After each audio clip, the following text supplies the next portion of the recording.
Componendo and dividendo. चलिए अपनी कहां तक बात हो गई उसमें भी। अच्छा मैंने रेशियो के बारे में बात कर ली थी ना। हाँ तो मैं आपको बता रहा था, बस बेसिक बातें चल रही थी उस दिन। ठीक है, चर्चा करते हैं उस पर। ठीक है, सी एंड डी माने मैंने आपको बता दिया था A upon B, C is to D दे रखा है।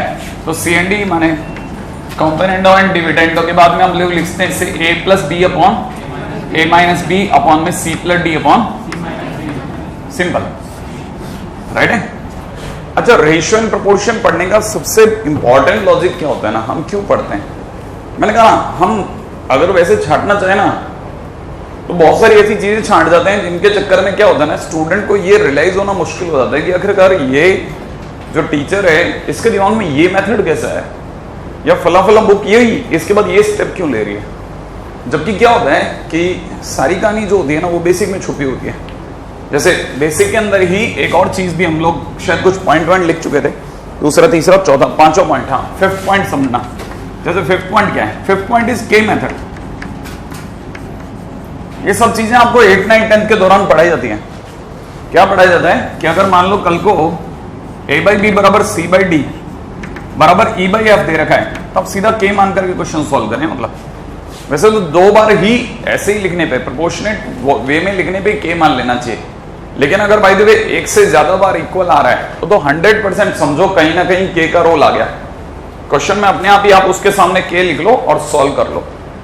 बात समझ में आई? के मेथड है ना, एक पॉइंट। अच्छा, फिलहाल जैसे मैं आपको ये बताना चाहूंगा, कई बार जैसे रेशो वाले इस चीज को कैसे बोलते हैं वो मैं बताता हूं। रेशो में इस चीज को ऐसे बोला जाता है कि a by b is equal to c by d is equal to e by f. अगर ए बाई बी बराबर c by d equal to e by f दिया है तो you can write it down in any linear way. इसे किसी भी linear वे में लिख सकते हैं। लीनियर टर्म्स में कैसे लिखते हैं? जैसे ये a बाई बी है ना, आप इसको कभी भी लिखते हैं 2a minus 3b plus 4c divide by, लेकिन 3b नहीं, 3c माइनस 4e। ठीक है, लेकिन अगर आपने ऊपर ये लीनियर टर्म लिखी है तो नीचे भी अब आपके लिए मजबूरी है कि आप इसको ऐसा वैसा लिखें। बात समझ में आई आपको? ये हमेशा खुद इसके बराबर होगा। अब ये कैसे हुआ? ये तो सबसे इंटरेस्टिंग बात है, और इंटरेस्टिंग भी है और साथ में एक ही लाइन की बात है। आप में से किसी को अगर ध्यान हो तो ऊपर से आपको पता चल जाएगा C is equal to D K है। देखो आप, हाँ या ना? उसी तरह E is equal to F of K, F K, सही है। तो आप में से किसी को एतराज नहीं होगा, ए की जगह पे मैं कितना लिखूंगा? बी के। तो मैं अगर ए की जगह बी के लिखता हूं तो 2 बी के माइनस 3 डी के प्लस में कितना 4 ई की जगह एफ के अपॉन में नीचे कितना 2b माइनस 3d प्लस 4 है। क्या ये बात समझ में आई? बताइए ऊपर से क्या कॉमन आएगा? के, और के कॉमन आते ही ऊपर और नीचे वाला कैंसिल, और ये के रह जाएगा जो कि ऊपर लिखा ही है ऑलरेडी। इसका मतलब सारी बात सही नहीं आया, आ गया। तो आप किसी भी तरह से कुछ भी जो भी आपके दिमाग में है वो लिख दो, बस ये तीनों इन्वॉल्व होने चाहिए। मतलब आप समझे नहीं है कि नहीं? अब इसे बुकिश वे में बोलूं ना तो आपको और ज्यादा गंदा लगेगा। बुकिश वे में इस चीज को कैसे बोलते हैं? इस चीज को ऐसे लिखते हैं कि you can write it down equal to X A plus Y C plus Z E upon में नीचे कितना x B plus Y D plus Z F. समझ में आया? अब मैं अगर ऐसे बोलता तो आपको शायद और ज्यादा अजीब लगता, लेकिन शायद मैंने एक एग्जांपल लिया तो आप में से कई लोग समझ सकते हैं एक्स वाई जेड तो कुछ भी हो सकता है, लेकिन जो एक्स वाई जेड ऊपर लोगे उसका सेम टू सेम नीचे लेना पड़ेगा। ये बात आपके दिमाग में आ गई है कि नहीं? इवन अगर आप चाहें तो इनकी डिग्री 1/n और n करके भी लिख सकते हैं। मतलब क्या? जैसे अगर कल को कोई ये कह दे कि this ratio is equivalent to a, तो ये हुआ। बी पार्ट क्या?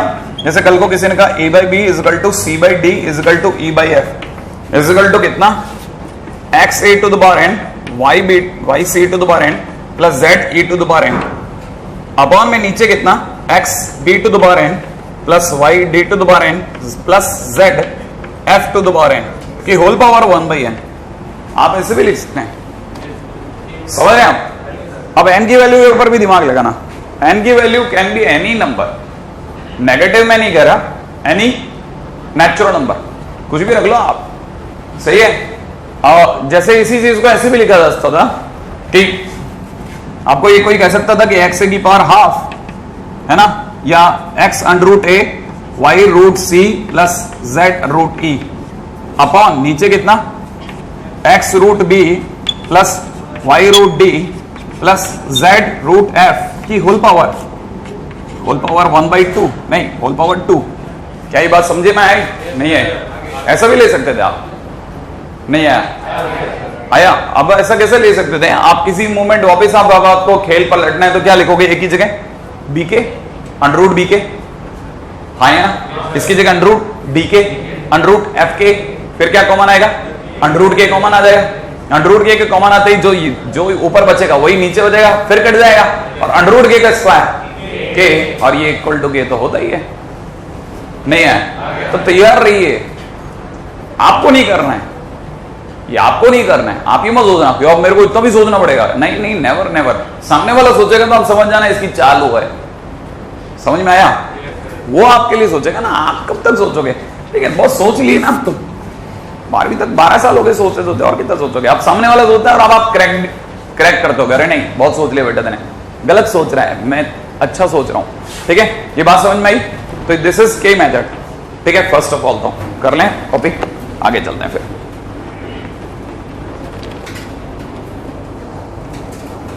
आप में से कोई चाहे तो इसके आगे इसका प्रूफ भी लिख लेना। ठीक है, जैसे इस फर्स्ट वाले के आगे प्रूफ लिखना हो तो x कितना b के, ताकि आपको याद रहे, क्योंकि आपको पूरा यकीन होना चाहिए। हर 1.5 घंटे बाद एक नया कलाकार यहाँ पे आके गाना गा लेता है, तो आपको कितने गाने याद रहते हैं?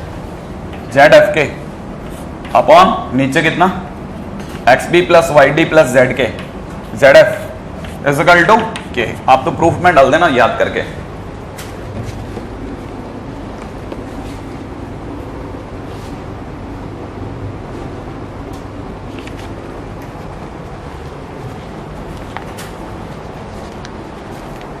एक दो टुल्लू टुल्लू से छोटे छोटे से क्वेश्चन हो जाएं, ठीक है?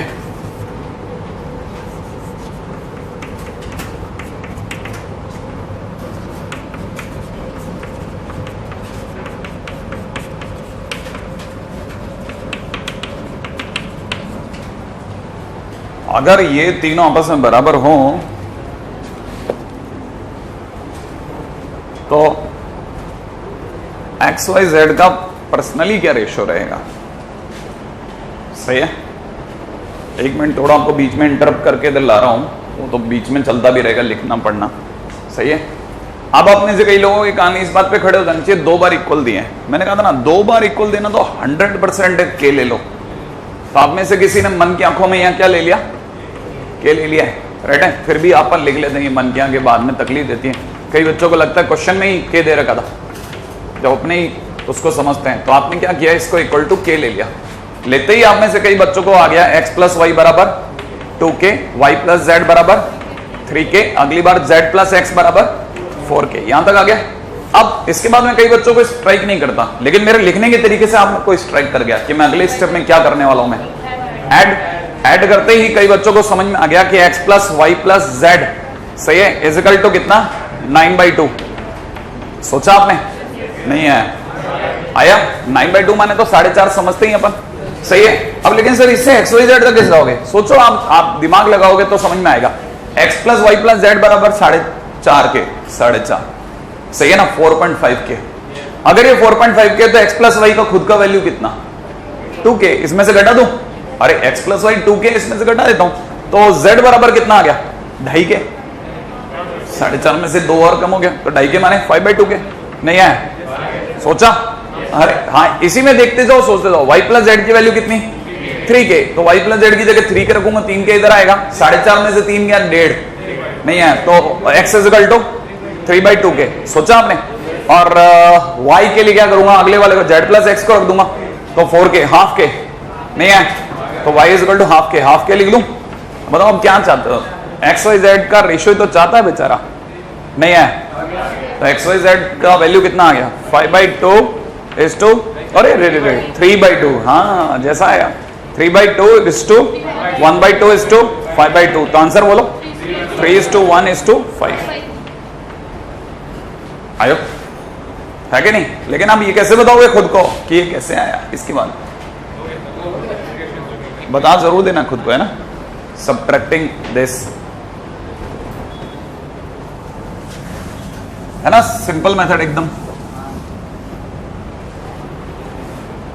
हाँ भाई, अब अपन धीरे धीरे समझदारी की सीढ़ियां चढ़ते आ रहे हैं, ठीक है? क्वेश्चन है फाइंड, ये आप देखें करके, numerical value of the ratio, ratio की न्यूमेरिकल वैल्यू बताइए। If x upon b plus c, x नहीं है, a upon b plus c, b upon c plus A is equal to C upon A plus b. ठीक है, answer बोलना नहीं है, सिर्फ लिखना है, ठीक है? ताकि क्योंकि आप बोलोगे तो फिर उससे लोगों को दिखने लग जाता है। हाँ भाई, कितने लोगों का आ गया 1/2? हाँ, सो सिंपल। अगर ध्यान हो तो ए अपॉन कितना, B plus C is equal to B plus C plus A is equal to C upon A plus B. वैसे तो दो बार इक्वल टू आ गए, के मानने में भी समझदारी थी, लेकिन के नहीं माने। अब यहाँ पे थोड़ी प्रॉपर्टी यूज कर लें। आपको याद है लीनियर टर्म जोड़ी आ सकती है, मैंने कहा था ना लीनियर एक्सप्रेशन में जोड़ा जा सकता है। तो जैसा है वैसा जोड़ देता हूं सबको, ऊपर ऊपर का जोड़ेगा तो ए प्लस बी प्लस सी, और नीचे वाला भी तो फिर सिंपल सिंपल ही जोड़ेगा, सही है? तो नीचे वाला जोड़ करके दो बार ए प्लस बी प्लस सी। नहीं आया? ये बात समझ में आया? ऊपर वाला एजेटेड जोड़ा, नीचे वाला एजेटेड जोड़ा, जोड़ सकता हूं भाई मैं। आप बोलोगे तो 2 3 4 टाइम्स करके जोड़ सकता हूं, सही है? वो तो मेरी इच्छा पे है, क्योंकि मैं तो ये बात प्रूव कर चुका हूं। तो जैसे ही कैंसिल आउट करूंगा, answer will be 1/2, that's it. दो ना, समझ रहे हैं आप? नहीं है कि नहीं? क्योंकि मुझे पता है बाद में बच्चा कैसा पागलों जैसा भागता है, उसको कुछ समझ नहीं आता, ठीक है? और उसको यही नहीं समझ में आता कि आखिरकार जो सॉल्यूशन है ना, वो ऐसा क्यों है। आओ चलो लॉग का एल लिख लेते हैं, ठीक है? हाँ भाई, लॉगरिथम सही है।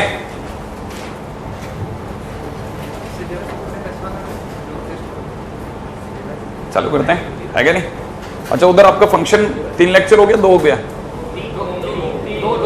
2 लेक्चर हो गया क्या? बहुत खींच दिया? हाँ,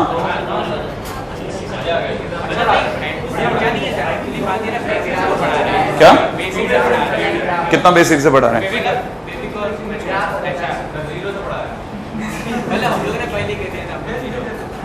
अच्छा, तुमने खुद नहीं बोल दिया? ऐसा मत बोला करो।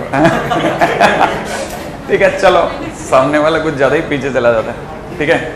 अच्छा, लॉगरिथम पे आते हैं अपन, है ना? कोई बात नहीं, आ रहे, चिंता की क्या बात है। सब आपको तो टाइम टेबल के अकॉर्डिंगली इस दिन फंक्शन खत्म होना है, उस दिन हो जाना चाहिए, बस खत्म। 2 दिन ऊपर ले लो ज्यादा से ज्यादा, हफ्ते बाद ज्यादा ले लो तो तकलीफ आ जानी चाहिए, ठीक है? हो जाएगा सब। अपन चलते हैं आगे, क्या लॉगरिथम पे आ जाते हैं। लॉगरिथम की बात करते हैं। देखो साहब, ऐसा है ना, 17वीं शताब्दी, जिन दिनों यहाँ पे औरंगजेब वगैरह तलवारें टनटना रहे थे, ठीक है ना, समझ रहे हैं आप? उन दिनों वहां पे लोग पढ़ने लिखने में लगे हुए थे। जॉन नेपियर नाम का बंदा था, स्कूल जा जाके परेशान था। हमारे यहाँ स्कूल नाम की चीज बंद हो चुकी थी, ठीक है? हमारे यहाँ तो सब अजीबो गरीब हो चुका था, मैसजब हो चुकी थी लाइफ एकदम, सही है? अच्छा, उनके वहाँ पे वही वर्णाकुल स्कूल्स हुआ करते थे, अपने अपने शानदार शानदार बढ़िया बढ़िया, ठीक है? और जॉन नेपियर जो था वो बेचारा स्कूल वहां, उसने तो बंक मारना सीख लिया था बेचारे ने, स्कूल बंक मारना सीख लिया था। हमने स्कूल जाना नहीं सीखा था, वो स्कूल बंक मारना सीख चुका था, ठीक है? पहाड़ियों में बैठ करके क्वेश्चन, उन दिनों यही हुआ करते थे, कोई कैलकुलस वेलकुलस तो हुआ नहीं करती थी, है कि नहीं? क्योंकि कैलकुलस का जन्मदाता न्यूटन था। न्यूटन को समझदारी दी लेबनीज ने 19वीं शताब्दी में दी। हम बात करें 17वीं शताब्दी की, ठीक है ना?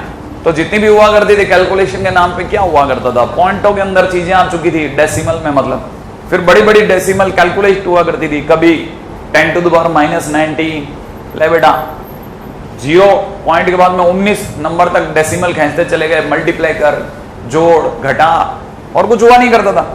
तो इसे बुरी तरह त्रस्त था बेचारा जॉन नेपियर। स्कूल से अक्सर बंक मारा करता था और बैठ करके ख्वाब लिया करता था कि कैसे आखिर का कोई ऐसी शॉर्ट ट्रिक बनाऊं, ठीक है ना, जिसमें जल्दी से कैलकुलेट हो जाए। और ये तो जल्दी से कैलकुलेट करने की उसे जो जल्दी थी ना, ठीक है ना, इसने ही उसे एक ट्रिक कॉपी बनाने को मजबूर करा। उस ट्रिक कॉपी को ही बाद में लोगों ने लॉगरिथम का नाम दिया।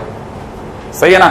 अच्छा, उसको सबसे ज्यादा तकलीफ दो चीजों में, जोड़ना घटाना फिर भी चल जाता है, मल्टीप्लाई करने के टाइम पे आप सोचो डेसिमल के बाद में इधर 19 नंबर उधर 26 डिजिट है कि नहीं, मल्टीप्लाई करते करते मर जाए आदमी। सही तकलीफ हो जाती होगी ना, आप समझ सकते हैं उस समय के बच्चों की, है ना, अंदर की भावना, यार यार ये क्या दे दिया यार, ऐसे 12 क्वेश्चन दिए हैं और घंटे भर का टाइम दिया है, कौन करेगा कैलकुलेट। सही है, करते रहो गुणा। तो क्या है, उसको सबसे ज्यादा तकलीफ गुणा और भाग से ही दी। समझ रहे आप, है कि नहीं? तो गुणा और भाग से तब तकलीफ होगी तो उसने कोई ऐसा तरीका देखा कि यार काश ऐसा हो जाता कि ये जो मल्टीप्लिकेशन है ये एडिशन में बदल जाती। मल्टीप्लिकेशन किस में बदल जाती? एडिशन में। और जो डिविडेशन है वो माइनस में बदल जाता। काश कोई ऐसा तरीका डिराइव्ड हो जाए, क्योंकि एडिशन और सब्ट्रैक्शन बहुत आसान है।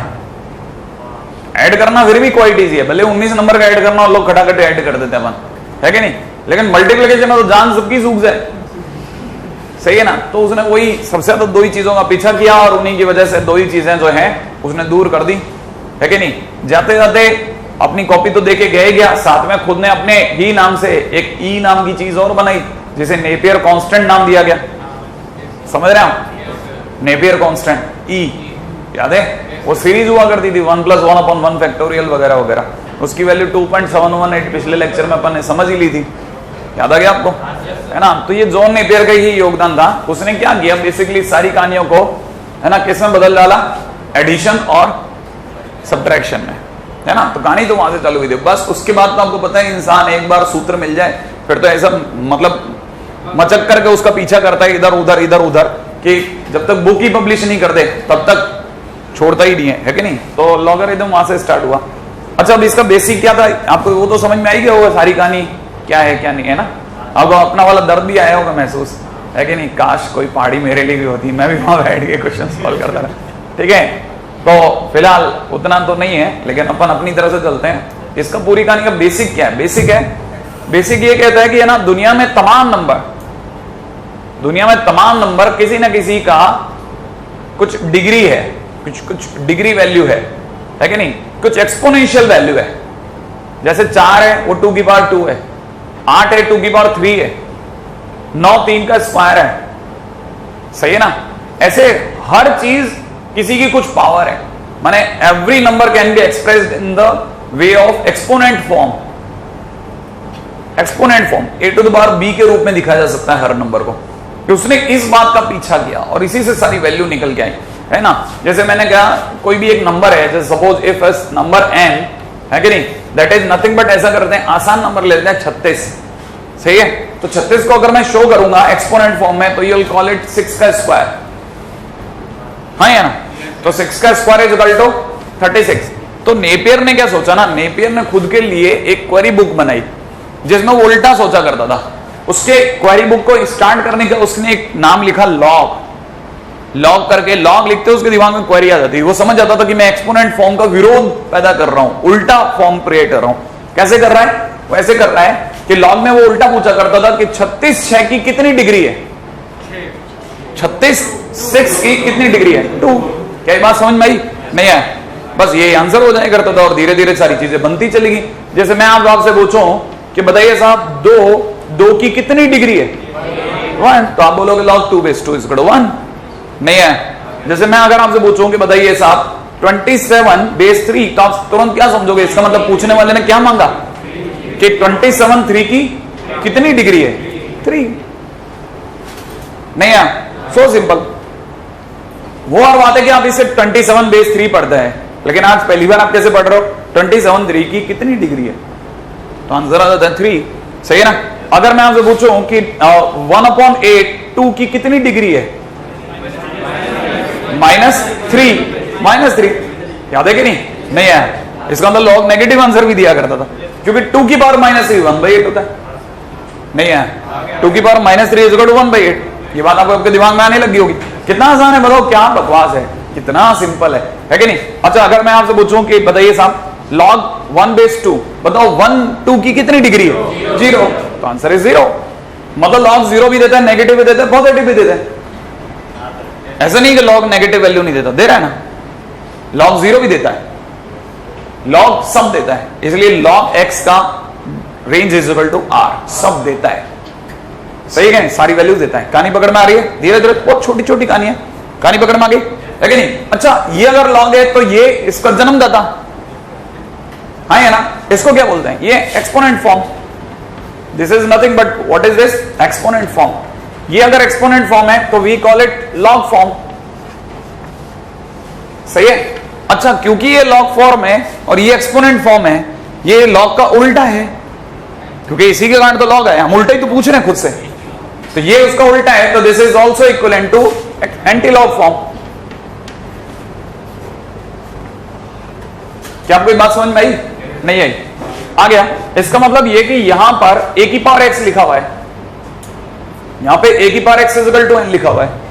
अरे सोचो ना, a की power x is equal to n लिखा है, n बराबर 36 लिया था ना, तो a की power x is equal to n लिखा है। सही है ना? और यहां हम उल्टा पूछ रहे हैं कि लॉग फॉर्म में क्या पूछ रहे हैं? लॉग फॉर्म में पूछ रहे हैं कि n a की कितनी डिग्री है? a की कितनी डिग्री है? x, इसीलिए log n base is equal to x। नहीं है? n a की कितनी डिग्री है? a की x डिग्री n है, तो n a की कितनी डिग्री? उल्टा ही तो पूछ रहे हैं। नहीं है? सही है? अच्छा, अब आप में से कितने लोग समझ गए कि कल को क्वेश्चन में कोई आपसे अगर ये पूछ ले कि anti log of x to base a,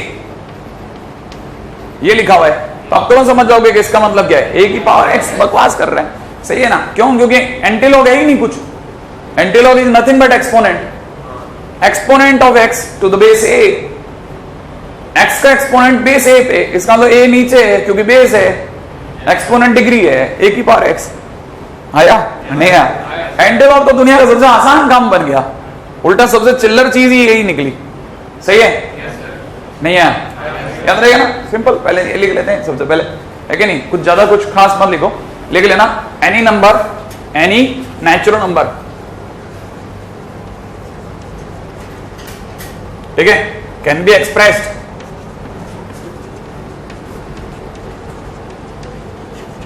in two forms.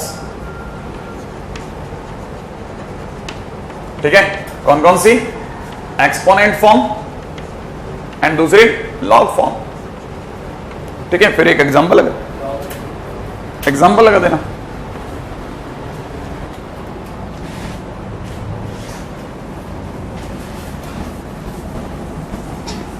Question कर देने लग जाता हूं, क्योंकि अब आपको बात तो समझ में आई गई है। सही है? ताकि कंफर्म हो जाए कि नहीं आई थी। Anti log of 4/3 to the base 27। याद ही होगा, बताना तो ही नहीं अपने को, सिर्फ, है कि नहीं? बताना तो ही नहीं अपने को, बताना तो है ही नहीं, है ना? बताएंगे नहीं किसी को। सोच लिया आपने? आगे चलते हैं वन खटाखट। बस इसके बारे में 2-3 बातें, ये तो आपने सोच लिया होगा। सही है? ये तो आप में से कई लोगों ने हाथों हाथ ही जवाब दे दिया था। इससे मुझे कैसे लिखना चाहिए?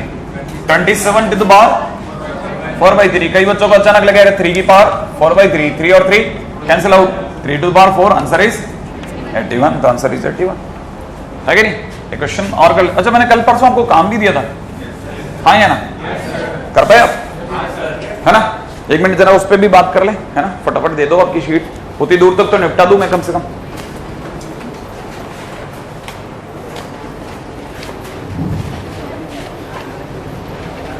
अब यहां से कुछ नहीं, ये लॉग का ही है।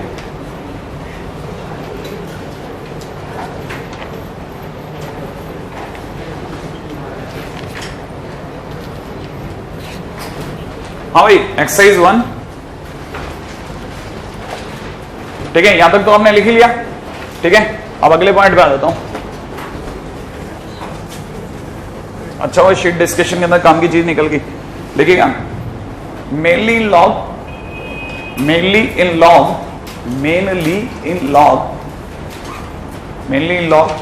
We use 2 base.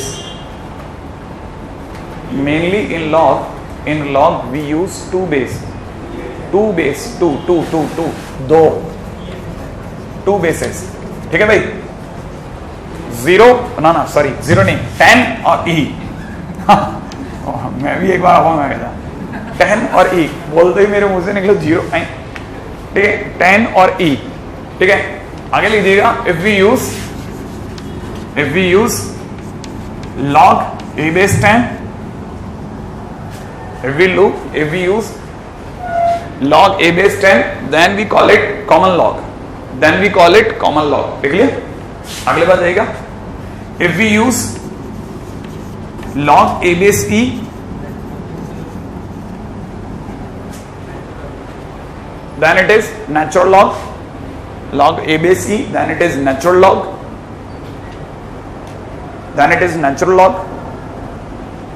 and represented by ln a,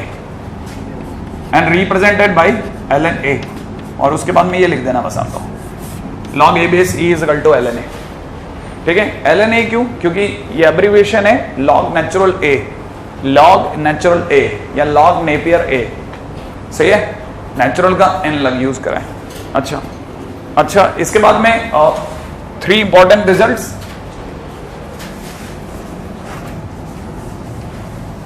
ठीक है, अपन सीधे आ जाते हैं, काम की चीज पे आ जाएं, है ना।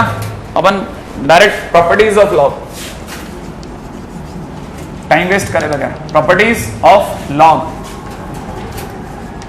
उसके अंदर पहली property, first property is log n base n is equal to 1, याद है ना, log n base n is equal to 1, जो हमने सबसे पहले ये तो सीखा। सेकेंड नंबर पे y is equal to log x base y, कुछ और लेते हैं अपन लोग, a base b, राइट है, b base है, log b base a, y is equal to log b base a, सही है, ऐसे पढ़ेंगे या a base b पढ़ेंगे, a base b, एग्जैक्टली।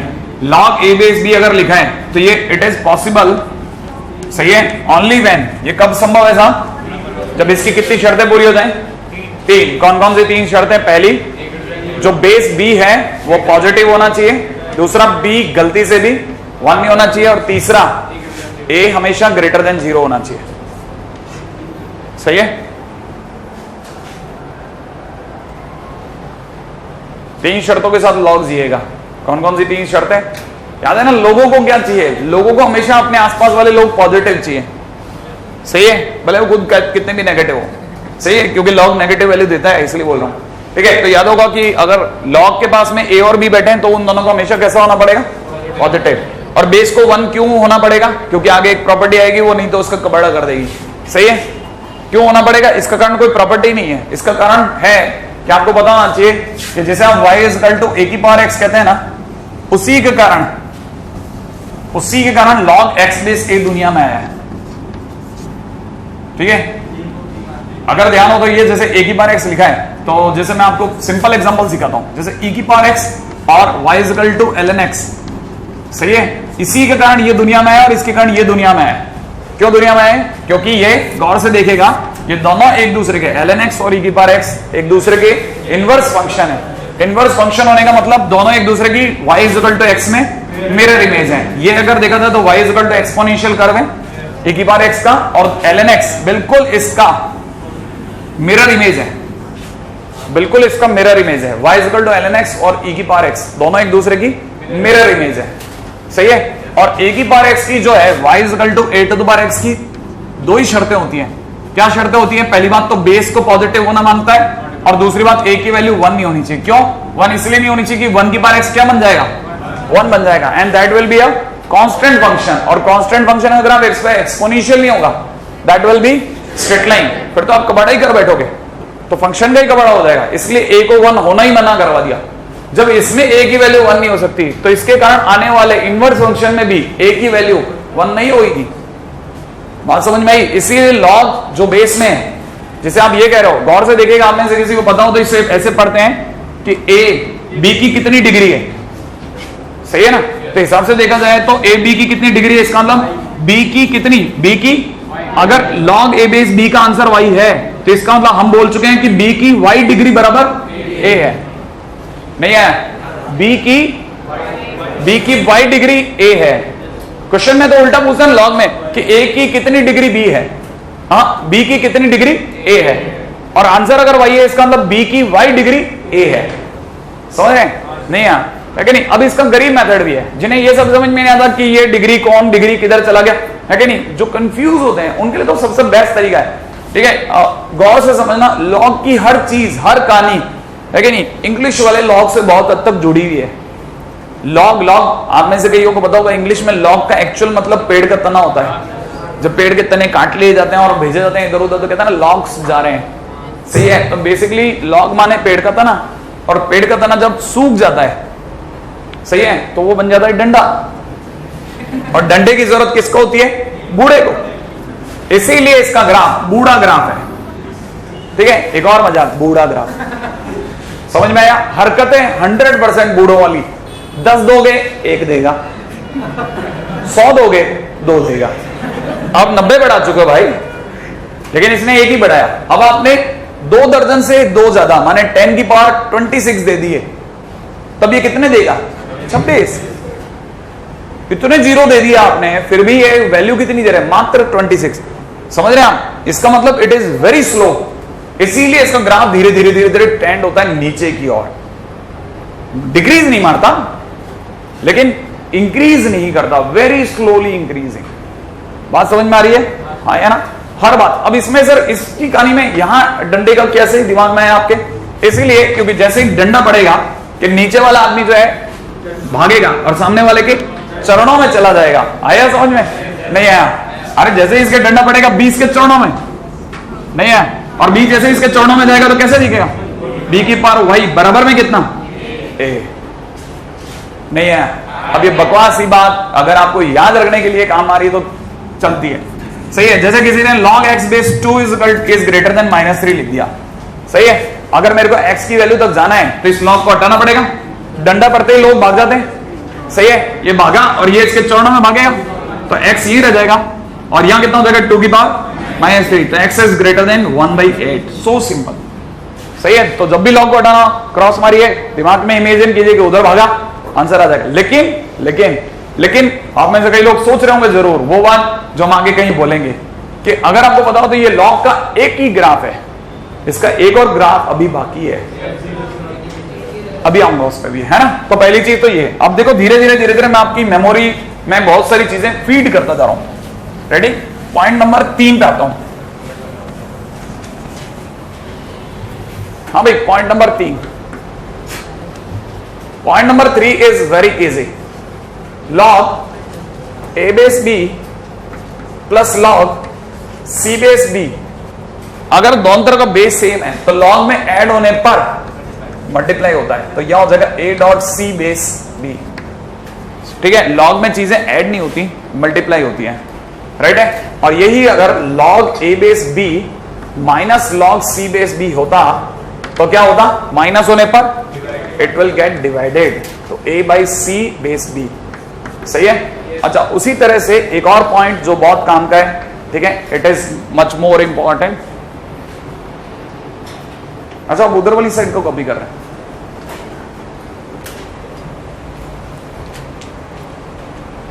ठीक है? जिसे आता है ना उसको पता है उसने कैसे भी करके जुगाड़ के काम चला लिया। जिसे नहीं आता ना वो इस जगह तड़प कर रह जाता कि मेरे से क्वेश्चन नहीं बनते, बस क्वेश्चन नहीं बनते। वो क्वेश्चन तभी बनेंगे जब आप उसके लिए ट्राई मारेंगे, बहुत अच्छा वाला ट्राई, क्योंकि हमारी शीट में हर चीज का एक लेवल है, पहले बता रहा हूं, है ना? शीट आपके मेरे दोनों के संयुक्त प्रयासों से बनेगी हमेशा। अच्छा, चले आगे। एक और प्रॉपर्टी जो बहुत काम की प्रॉपर्टी है, ठीक है?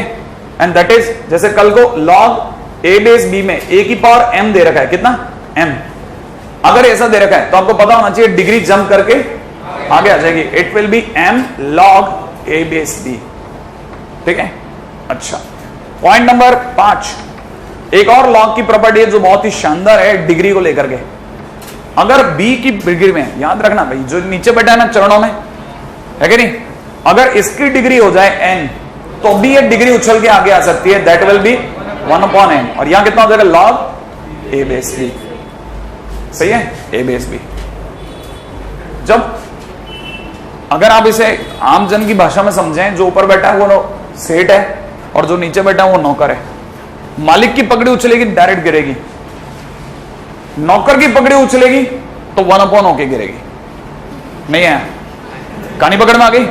मालिक की पकड़ी डायरेक्ट गिरेगी और नौकर की 1/n होके गिरेगी, सही है? अगर आपको जैसे याद रहे, अगर मेरी बातचीत से आपको याद होता है सक्सेस है मेरी, और अगर नहीं याद होता तो कोई मतलब नहीं है, बेकार है साहब, बेकार होता है, धूल है कि नहीं। इससे बेटा तो कोरा कोरा लिख दूं। अच्छा, ये हुई 5 प्रॉपर्टीज। अब इसके बाद की जितनी प्रॉपर्टीज हैं दे आर इक्वली इंपॉर्टेंट। उनमें से एक प्रॉपर्टी है, उसका नाम है base change theorem. Base change theorem,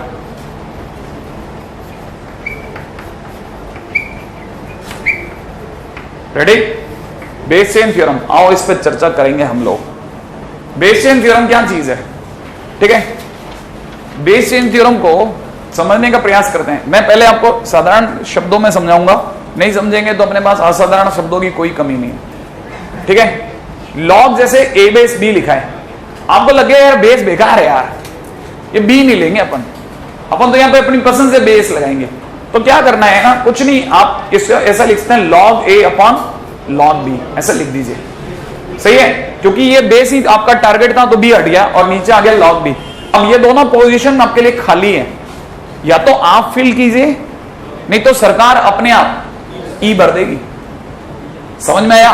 जैसे आपको लगा कि नहीं यार मंगलवार को मेरा लकी नंबर 2 है तो मैं 2 लिखूंगा, तो 2 लिख दे भाई, है कि नहीं? आपको लगा अरे गलत याद रह गया, आज तो मंगलवार है ही नहीं, ठीक है? आज तो ट्यूसडे है, बृहस्पतिवार है कि नहीं? लकी नंबर 4 लिख ले। समझ रहे आप, है कि नहीं? वो आप सैटरडे में आना चाहते हो, मैं ला नहीं रहा आपको, ठीक है? अच्छा, मान लो आप भूल ही गए कि कौन सा लकी नंबर, छोड़ दे खाली, ई अपने आप भर देगी सरकार। समझ रहे हैं ना? अच्छा, अगर मैंने सर कुछ नहीं भरा और सरकार ने भी नहीं भरा, ऐसा कभी हो ही नहीं सकता। अगर लॉग ए ले गया तो अपने आप मान लिया जाएगा सरकारी तौर पे कि बेस में ई है, बेस में ई है। इज इट करेक्ट, है कि नहीं? अब कई बच्चे कहते हैं सर मेरा लकी नंबर √3 है सर, ठीक है? मैं √3 भर सकता हूं क्या? अरे आते हैं ना बहुत सारे क्वेरी वाले बच्चे अपने नए नए नजरिए लेके, हाँ भर सकते हैं, सही है? नेगेटिव वेगेटिव नहीं भरेंगे, आयोटा भर सकते हैं लेकिन इस साल ही भरेंगे, मतलब 2-3 साल बाद भर सकते हो, है कि नहीं? लेकिन भरा जा सकता है कि नहीं? हम लोग आयोटा की वैल्यू सिखाते हैं वैसे, कॉम्प्लेक्स नंबर में निकालना। लेकिन अगर बाय द वे इस पे बात करी जाए तो फिलहाल any number of your choice can be return, बशर्ते कि वो पॉजिटिव हो और एक ना हो। राइट है? तो मैं क्या लिखूं? बेस ई लिख दूं थोड़ी देर के लिए तब तक, राइट है? अगर आपको ये बात समझ में आ गई तो वेल एंड गुड, नहीं तो इसको, है कि नहीं, जरा बदनाम शब्दों में सुन लें आप, ठीक है? जैसे मान लो किसी को समझ नहीं आया कि बेस चेन थ्योरम क्या है, तो बहुत सिंपल है, इसका दूसरा नाम है लालच प्रमेय, लालच थ्योरम, सही है? कुछ नहीं, अगर जैसे मान लो आपको बेस को निकालना है कि नहीं, तो इसे इशारा करो, इधर देखो, इधर देखो, इधर देखो, ठीक है? ये इधर देखेगा, ठीक है? कौन? बेस बी, उसको हमारे लगाओ, अरे नीचे आओ, एक लॉग देंगे, आओ नीचे, एक लॉग देंगे, ठीक है? वो नीचे आ जाएगा। बच्चे बोलाते ना इधर आओ, इधर इधर एक टॉफी देंगे, टॉफी देंगे, इधर आओ, है कि नहीं? इसको बुलाओ आप, इधर आओ, इधर आओ, एक लॉग देंगे। ये नीचे आ जाएगा, सही है? ठीक है? लालच थ्योरम। तो इसका मतलब अगर आपको कभी भी कहानी पकड़ में आई, अच्छा अब ये, लेकिन सर मुझे यूज कब करनी है, वो ये भी लिखवा दूंगा। बेस चेन थ्योरम का भी कुछ अच्छा माहौल होता है, उसको देख के तो जरूर यूज कर ही देते हैं कि चलो इस जगह तो बेस चेन बेस्ट है। जैसे मल्टीप्लिकेशन के क्वेश्चन हो, लॉग मल्टीप्लाई हो रहा हो, तो कई बच्चे तो क्या है ना, उल्टा याद रख लेते हैं। लॉग में अगर ऐड हो रहा हो तो मल्टीप्लाई करते हैं, मैंने ये बोला, लॉग में चीजें ऐड नहीं होती, मल्टीप्लाई होती हैं। बच्चे को उल्टा याद रहता है, लॉग में चीजें मल्टीप्लाई नहीं होती, ऐड होती। तो उसको रोकने के लिए उसको बताते हैं कि भाई जब भी जैसे लॉग मल्टीप्लाई में दे रखा हो ना, लॉग अगर मल्टीप्लाई में दे रखा हो तो बेस चेन थ्योरम यूज, काफी छोटे छोटे क्वेश्चन जो है वो बन जाते हैं। बात समझ में आई या नहीं आई? याद रहेगा? क्या याद रहेगा कि अगर बाय द वे नीचे से बेस निकालना हो तो क्या करो? लालच दो, लालच, है कि नहीं? नीचे आओ, लॉग मिलेगा, है कि नहीं? अच्छा चलिए आगे चलते हैं, ठीक है? पॉइंट नंबर 6, ये तो हुआ बेस चेन थ्योरम, लिख लीजिएगा, ठीक है? बेस चेन थ्योरम मैं बहुत नटसेल में सारी बातें रखता जा रहा हूं क्योंकि आप 13 के स्टूडेंट हैं, 11th के होते तो एक एक चीज प्रूव करके दिखाता, वो कैसे है, वो कैसे है। आपको लगता है लॉग के बारे में तो सर बात ही नहीं करते, प्रूफ ही प्रूफ करते रहते हैं, 11-12 दिन तक तो बच्चा प्रूफ में ही घूमता रहता है, ठीक है? इसलिए ये बेस्ट है, आपको सीधा एक बारे में लिखा है, याद हो गया, सही है? क्वेश्चन, क्योंकि उनसे क्वेश्चन बनने ही बंद हो जाते हैं, बेचारे प्रूफ ही करते रहते हैं वो, है नहीं? अजय पॉइंट नंबर 7 पे आते हैं, सही है?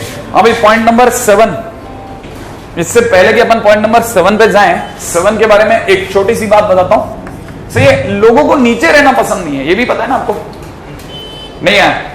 लोगों को नीचे रहना पसंद नहीं है। जैसे आप उन्हें नीचे रखोगे ना, थोड़ी देर बाद वो आपको ऊपर आना पसंद करेंगे, खुले में जीना पसंद है। उसीलिए ये भी बात प्रॉपर्टी के तौर पे आई कि अगर log b बेस a दे रखा है तो ये ऊपर आ जाएगा और ऊपर आते ही a बेस b हो जाएगा। क्या बात समझ में आई या नहीं आई?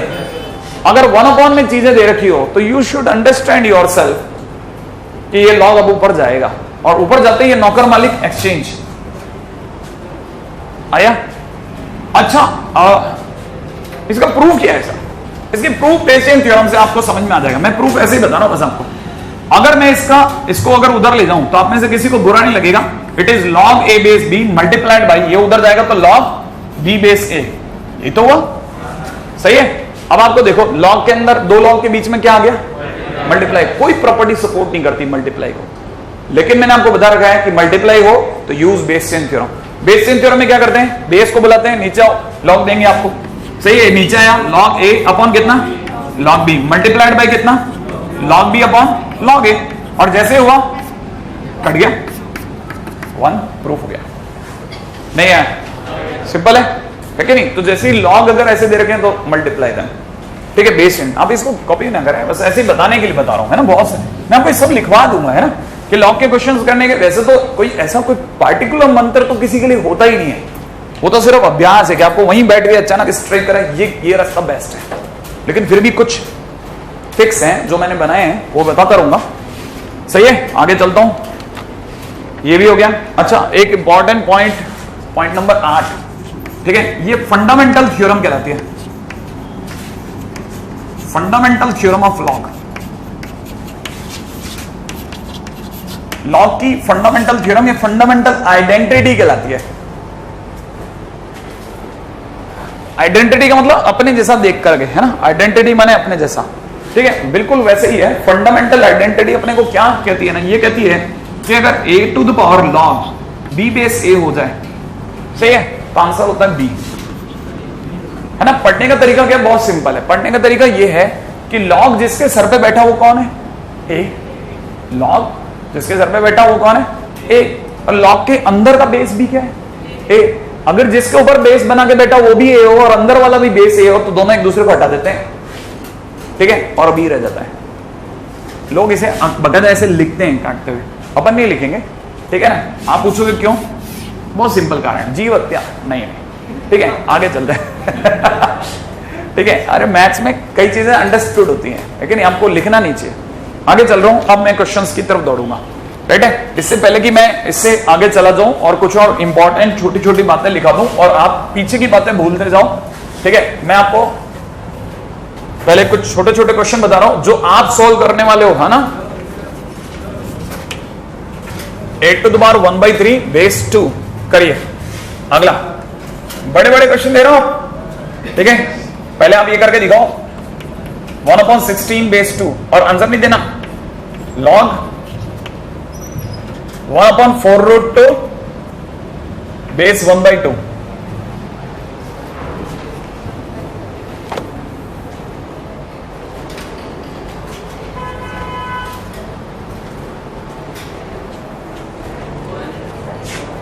सब आप ही को करने हैं, मेरी तरफ से कुछ नहीं होगा।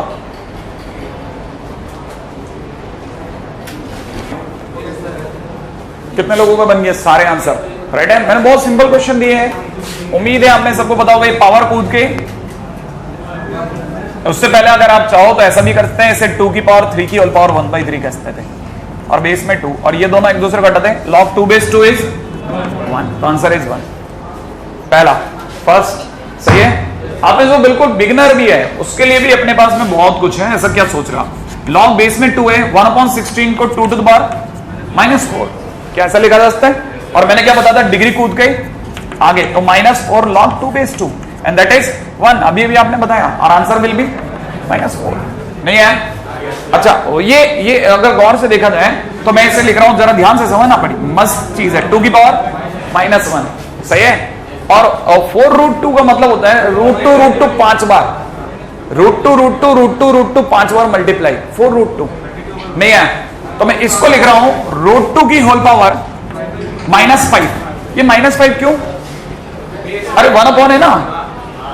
नहीं है, 1/, है ना, इसलिए -5 करना पड़ गया। नहीं आ रहा। अच्छा, अब आप में से किसी को अगर इतराज ना, तो इसकी पावर जम करा दूं। सही है। आज एक और चीज, एक और इजाजत लेना चाहता हूं।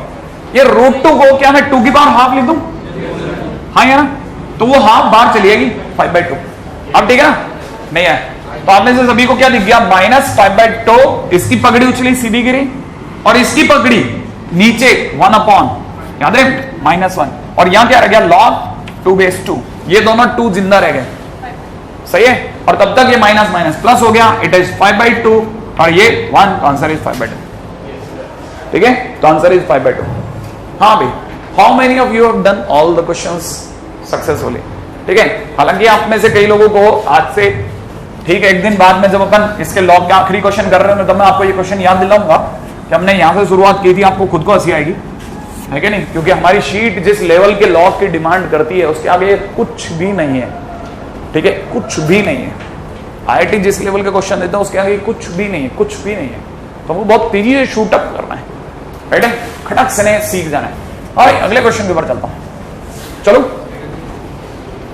अब आप मेरे को क्वेश्चन में बताने वाले हो लॉग, ठीक है, cos 60 बेस में sin 30 इज इक्वल टू,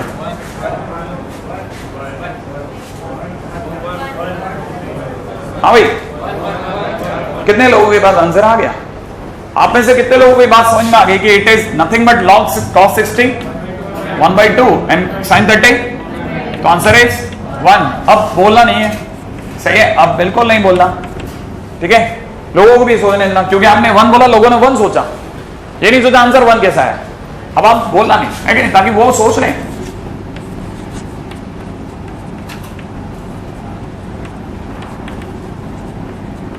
ताकि वो सोचे, बोलना नहीं है, बोलना नहीं है। मैंने मना किया, मना किया, मना किया, मना किया, मना किया, है कि नहीं? नहीं तो पैरोडी का दूंगा। सोच लिया ना? हाँ भाई, सोच लिया? आंसर नॉट डिफाइंड, ना की 1। अब की बार 1 नहीं, क्यों नहीं? क्योंकि बेस में 1 नहीं आ सकता, याद है? लॉग को बेस में 1 पसंद नहीं है। समझ रहे आप? हाँ भाई, ये अगर देखा जाए तो आंसर इज नॉट डिफाइंड, सही है भाई। बेस कैन नॉट बी 1, याद है ना? लॉग को अपने आसपास वाले दोनों पॉजिटिव चाहिए, परंतु बेस गलती से भी 1 नहीं चाहिए। बेस पॉजिटिव चाहिए, बेस 1 नहीं चाहिए, सही है। अच्छा, वेरी गुड, देखो कितना अच्छा क्वेश्चन आप लोगों ने कर दिया, सही है। अच्छा चलो आओ अगले क्वेश्चन की तरफ चलते हैं, है ना? अब देखो कैसे आपको पता ही नहीं चलेगा, अचानक से फर्स्ट गियर से थर्ड गियर में आ जाएगी गाड़ी बिना सेकंड गियर के। ठीक है, लिखते हैं if x1 and x2 are solutions of,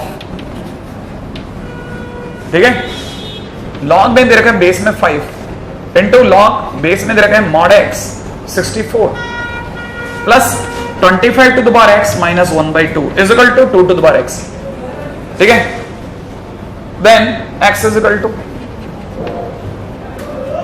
then x1 into x2 is equal to question mark, x1 into x2 is equal to, हाँ ये 25 की पावर x एग्जैक्टली, सही है। हाँ ये क्वेश्चन सही है, ठीक है। अब आपको लग रहा होगा एकदम से इतना तेजी से कैसे राइज कर देंगे, लेकिन आपको पता ही नहीं आपके अंदर क्या क्या है। देखो आप, हाँ भाई, कितने लोगों को ये बात समझ में आ गई कि लिखा हुआ है लॉग बेस में कितना 5, यहां कितना रहेगा लॉग मॉड x बेस में कितना 64 माइनस प्लस में 25 टू द पावर x, सही है भाई, और माइनस में कितना 1/2 is equal to 2 to the power x। अब चुपचाप सुनना भाई, रेडी? ऐसा नहीं है कि आप में से किसी को यकीन नहीं, आप में से कई लोग कर देंगे, लेकिन बिगनर्स वो आपके बराबर कल तक आ जाना चाहिए। यहां पे log 5 लिखा है, मैंने अभी सीखा था ना, log के डंडा पड़ते ही 5 भागेगा, नीचे छुपा हुआ आदमी भागेगा, इसके चरणों में यहां पे कितना हो जाएगा 5 की पावर 2 की पावर x, यही होगा। अच्छा, आप में से कितने लोगों को पता है कि 5 की पावर 2 की पावर x में जैसे ही आएगा, सही है भाई, ये याद है? आपसे पूछता हूं a की पावर m की पावर n कितना होता है? ये दोनों जुड़ते हैं घटते हैं? हाँ, मल्टीप्लाई होते हैं ना, जुड़ते हैं ना घटते हैं, ये मल्टीप्लाई होते हैं, सही है। a की पावर m इंटू n, तो यहां पे क्या हो जाएगा 5 की पावर 2 की पावर x हो जाएगा। अंदर ले लो, नहीं है? ऐसा भी कर सकते हैं, हाँ सही है। मल्टीप्लाई कुछ नहीं करा मैंने सिर्फ अंदर ले लिया, 5 की पावर 2 बोले तो 25 की पावर x, और यहाँ एक 25 की पावर x इसका वेट कर रहा है बहुत मन से, नहीं है, सही है ना। देखो तब तक यहाँ क्या रहेगा, कितना रहेगा, log mod x बेस में कितना 64 plus 25 to the power x minus में कितना 1/2 25 की पावर x 25 की पावर x हट गया, नहीं है, अरे दोनों हट गया ना, कितना रह गया log mod x is equal to base में कितना 64 इज इक्वल टू 1/2 प्लस का, याद है, फिर इस log को हटा दो, हटाते ही 64 किसके चरणों में 1/2 के, नहीं है, तो यहाँ पे कितना रहेगा mod x बराबर कितना 64 की पावर कितना 1/2, हाँ या ना, और 64 की पावर 1/2 8, तो mod x is equal to 8, तो x is equal to plus minus 8। आपको पता है x के कितने आंसर हैं, 2, हमने पहले से क्या बोल रखा है, कितने आंसर आने वाले हैं 2, उनके नाम क्या क्या बता रखे थे, x1 x2, तो आप में से कितने लोगों को समझ में आ गया कि x1 is equal to 8 and x2 is equal to -8, और मैंने क्या मांगा x1 into x2 that is, जब वो कहानी पकड़ में आई, दोबारा पूरी कहानी में कोई ऐसी बात, देखो इसके पहले वाले की डंडा पड़ा 5 इसके चरणों में, ये तरीका तो आ गया ना, बकवास तरीका ही सही है कि नहीं, सामने वाला बस एंट्री मारता जाएगा, लास्ट में 25 की बार x से हटा 1/2 रह गया, फिर हटाया 64 की बार हाफ 8 बन गया, है कि नहीं। कल अपन इस पे तेज दौड़ेंगे, आज के दिन पे कोई काम नहीं दे रहा वैसे तो मैं, या फिर एक अभी हाथों हाथ एक क्वेश्चन लिखवा देता हूं, है ना, लिख लो, लॉग लिखेगा, log of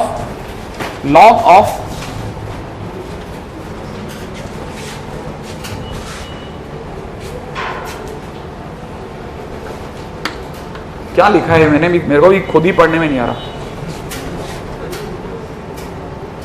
log of 32 into 5th root of 4, ठीक है, 32 into 5th root of 4 to base 2 root 2 is question mark। आप बोलो तो कल की क्लास और रख लें अपन, बीच में जो अपना 2 दिन का गैप है, कि तो 2 दिन की छुट्टी कटी ना आपकी, उसका 1 दिन का तो भुगतान कर दें, कल का कर लें,